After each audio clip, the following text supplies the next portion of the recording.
मित्रांनो, समस्या अगदी सोप्या आहेत, इतक्या सोप्या आहेत की तुम्ही त्याची कल्पनाही करणार नाहीत. अगदी लहान मुलाला सुद्धा समजेल इतक्या समस्या सोप्या आहेत. यावर आपण सविस्तर बोलणार आहोत. पूर्ण व्हिडिओ पहा. मित्रांनो, आत्ताच आदरणीय हरिभक्त परायण मधुकर महाराज बारुळकर यांचं निधन झालं. त्यावर मी काल व्हिडिओ सुद्धा बनवला. आणि लक्षात घ्या, त्यांची शेवटची पोस्ट अत्यंत महत्त्वाची आहे, जी आजच्या विषयाच्या अनुषंगाने आहे.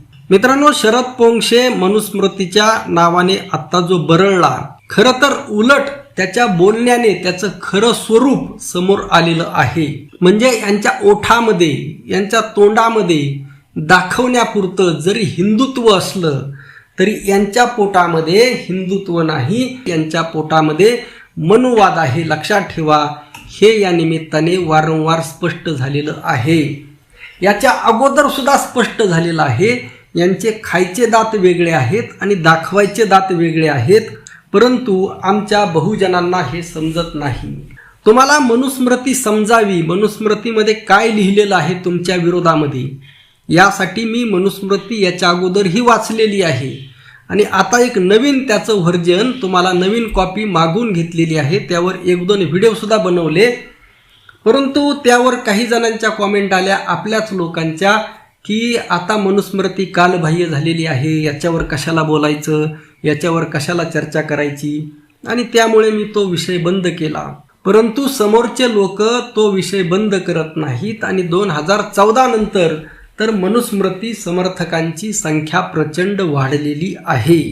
काय झालेलं आहे, आपण बाबासाहेब आंबेडकर यांचा वसा आणि वारसा विसरलेलो आहोत.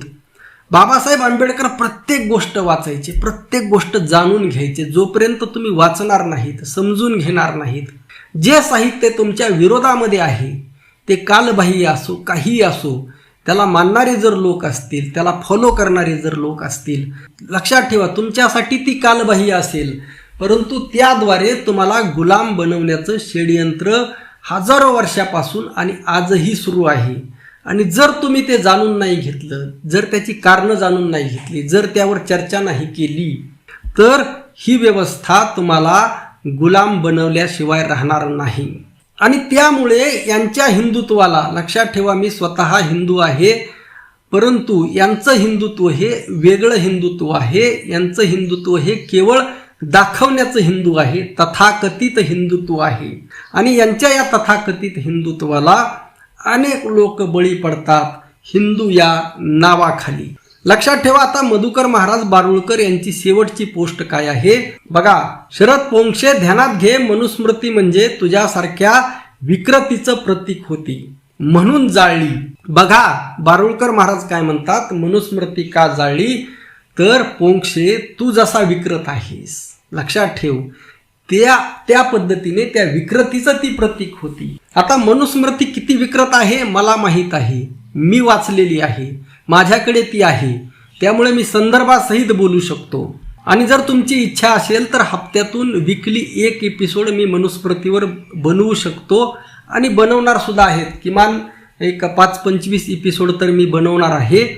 परंतु तुमचा प्रतिसाद सुद्धा महत्त्वाचा आहे. काय होतं, एखादा एपिसोड अभ्यासू जर बनवायचा असेल तर ते श्लोक काढावे लागतात, वाचावे लागतात, त्याचा अर्थ काढावा लागतो, त्यामध्ये भरपूर असा वेळ जातो. आणि एवढे कष्ट घेतल्यानंतर तुम्ही ते पाहणं सुद्धा गरजेचं असतं, जास्तीत जास्त शेअर करणं सुद्धा गरजेचं असतं. बघा मधुकर महाराज बारुळकर पुढं काय म्हणतात, दुसरा ग्रंथ का जाळला नाही, वाचलाही आणि जाळलाही. लक्षात ठेवा, म्हणजे बाबासाहेब आंबेडकर यांनी मनुस्मृती ग्रंथ केवळ हा दिसली मनुस्मृती आणि जाळली असं झालेलं नाही. बाबासाहेब आंबेडकरांनी ती वाचली, त्याचा अभ्यास केला आणि फार विचार करून ती जाळलेली आहे. परंतु या लोकांच्या मनामध्ये एक आणि पोटामध्ये एक आहे. बघा, आत्ताच रितेश देशमुख यांच्या राजा शिवाजी चित्रपटाचं टीजर आलं, ट्रेलर वगैरे काय आलं ते आलं, परंतु या चित्रपटाला अनाजी पंताच्या अवलादी विरोध करताना दिसत आहेत. मराठ्यांनी चित्रपटातून शिवराय साकारलेले या लोकांना जमत नाहीत. विचार करा, आजच्या काळामध्ये एवढा जर विरोध मराठ्यांना होत असेल अगदी मनोज जरांगे पाटील यांच्या आंदोलनादरम्यान सुद्धा किती किती किती घाण घाण मराठ्याबद्दल लिहिलं गेलं आणि तरी सुद्धा आमचा मराठा समाज यातून शहाणा होणार नाही. लक्षात ठेवा, त्या काळामध्ये 400 वर्षापूर्वी छत्रपती शिवाजी महाराजांना किती त्रास दिला असेल हे आपल्या लोकांच्या कधीही लक्षात येत नाही. कारण मानसिकता गुलामीची आहे आणि त्यामुळे शरद पोंक्षे एवढ्या ताकदीने का बोलत आहे लक्षात ठेवा. आता शरद पोंक्षे याला मधुकर महाराज बारुळकर हे मराठा समाजाचे आहेत. मी सुद्धा स्वतः मराठा आहे. अनेक मराठ्यांनी विरोध केला, अनेक ओबीसींनी विरोध केला, परंतु ती जर टक्केवारीमध्ये जर तुलना काढली तर 5% लोकांनी फक्त विरोध केला. खरा विरोध केला, लक्षात ठेवा, खरा विरोध केला डॉक्टर बाबासाहेब आंबेडकर यांना मानणारा जो वर्ग आहे, मग तो मराठा असेल, ओबीसी असेल, SC असेल, ST असेल, बौद्ध असेल, कोणीही असेल, या सर्वांनी एकत्रितपणे विरोध केल्यामुळे त्या पोंक्षेला माफी मागावी लागली आणि सावरकरांची जी माफीची परंपरा आहे ती कायम ठेवली. लक्षात ठेवा, परंतु छत्रपती शिवाजी महाराजांचा अपमान करून सावरकरांनी छत्रपती शिवाजी महाराजांचा अपमान करून आज जवळपास 70-80 वर्ष झाली, परंतु त्याबद्दल अजूनपर्यंत माफीनामा आलेला नाही. हे कशाचं द्योतक आहे तर हे मराठ्यांच्या गुलामीचं द्योतक आहे. आणि आमचेच मराठे सावरकर की जय म्हणतात अनेक, यांच्या बुद्धीला गंज लागलेला आहे, गंज. बाबासाहेब आंबेडकर यांना मानणारा अनुयायी हा शब्द वापरत आहे मी. अनुयायी म्हणजे केवळ बौद्ध नव्हे, अनुयायी म्हणजे केवळ मराठा नव्हे, अनुयायी म्हणजे केवळ ओबीसी नव्हे, अनुयायी म्हणजे केवळ भारत नव्हे, जगभरामध्ये जे लोक बाबासाहेब आंबेडकर यांना मानतात, त्यांच्यावर प्रेम करतात, त्यांच्या विचारधारेवर प्रेम करतात, त्यांचे विचार त्यांना मान्य आहेत, त्या विचारांचं आचरण करतात आपल्या जीवनामध्ये, त्याला अनुयायी म्हणायचं. अशा सगळ्या अनुयायांनी ठामपणे या विचारधारेला विरोध केलेला आहे, लक्षात घ्या. आणि यामुळे हा विजय बाबासाहेब आंबेडकर यांच्या विचारांचा आहे. मित्रांनो, मी सुरुवातीलाच सांगितलं लढाई अगदी साधी, सोपी, सरळ आहे, परंतु आमच्या लोकांच्या लक्षात येत नाही. हे तुम्ही कशाच्या निमित्ताने पाहिलं असेल तर लक्षात घ्या, हे तुम्ही कशाच्या निमित्ताने पाहिलं असेल की अगदी शिकलेला IAS, IPS, तहसीलदार, डेप्युटी कलेक्टर, वकील, इंजिनियर, डॉक्टर, आमदार, खासदार, MLA, मंत्री, मुख्यमंत्री, गृहमंत्री हे एका 10वी नापास अशोक खराचं खारट पाणी प्यायला जातात.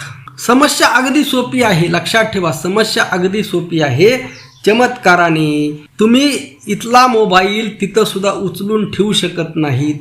चमत्काराने तुम्ही तुमच्या चड्डीची नाडी सुद्धा सोडू शकत नाहीत.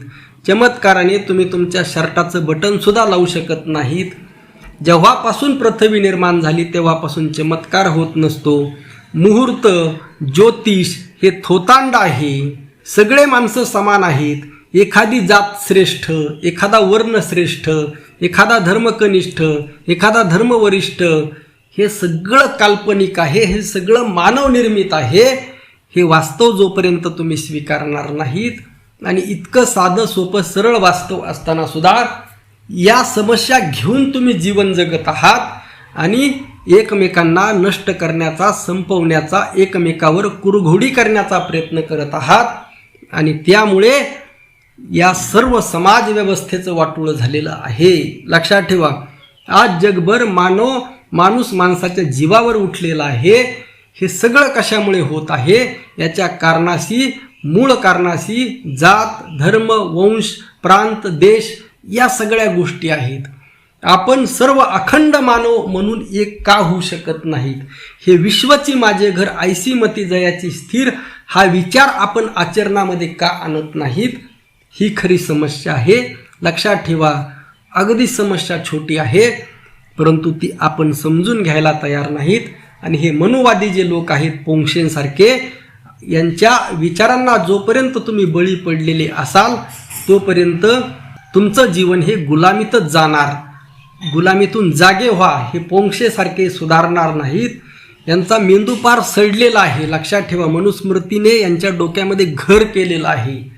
त्यामुळे बहुजन हो, तुम्ही तरी सुधरा. आपलं मत नक्की कळवा. रामकृष्ण हरी. जय जगद्गुरू. जय शिवराय. जय भीम.